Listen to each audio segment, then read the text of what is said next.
Hello everyone, let's have ourselves a chat. I'm John from Rusty Chains, and today our chat is about the latest Payday 3 update. This update has released just under a month after the Party Powder heist, which is great. Starbreeze has struggled to quickly update Payday 3 for much of its lifespan, so keeping their momentum from the last patch is awesome. But what all is included in this patch? Let's take a look. First up is the Spearfish 1895, a new lever-action rifle available free for all players. I like single-shot weapons in games. I like lever actions aesthetically, and I like the way this gun feels in Payday. Easy kills on headshots for most enemies make it pretty reliable. It's also really versatile.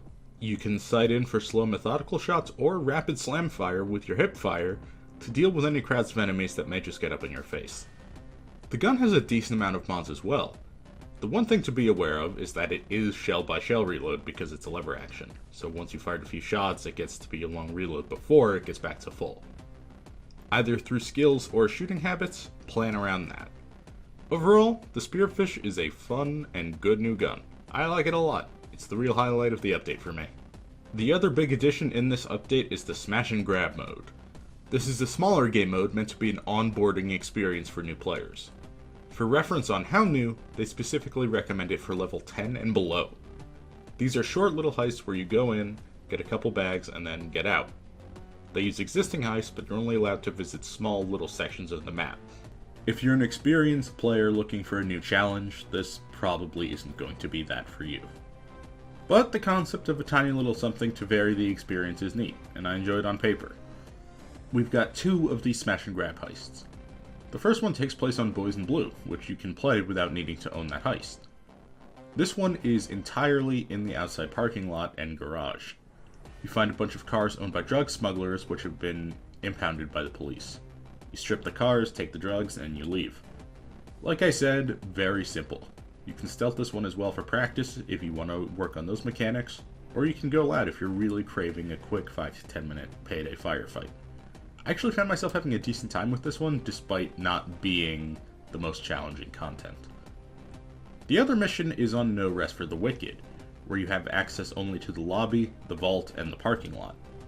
You walk in the front door and can stealth as far as opening the vault area, then you go grab the thermite and burn the lock open. You grab the money, which has no die packs or timers for this version, and then you get to the van and leave. Again, very, very simple. I like this one a lot less, to be honest. The one on Boys in Blue at least had something new and unique with the car searches. This one is just No Rest for the Wicked, with most of the objectives stripped away. The lobby is small and congested compared to the Boys in Blue parking lot, so you don't really have that much room to play on this unless you're pointlessly throwing yourself to the cops in the parking lot. I know this is meant for new players, so I'm not really the target audience for these missions, but Starbreeze said they hope for older players to have fun with these missions too. And there's just nothing compelling or fun on offer for older players on this mission, when I already have standard No Rest for the Wicked available. Like I said though, I like the Boys in Blue one. I also had a few soft logs on the No Rest Smash and Grab mission. It took me 3 tries to get footage after I finished my initial research runs. The first try, the thermite to open the vault never spawns. The second try, I didn't have enough loot on map to finish the quota and trigger the escape. Maybe I missed some somewhere and I'm just stupid, I don't know. Nobody else I spoke to had any of this happen to them. But I much prefer and actually enjoy playing the Boys in Blue version compared to this. And that's all the content in this new update. What do you think? Are you going to try out the Spearfish as you smash some buildings and grab some loot? Let us know in the comments below.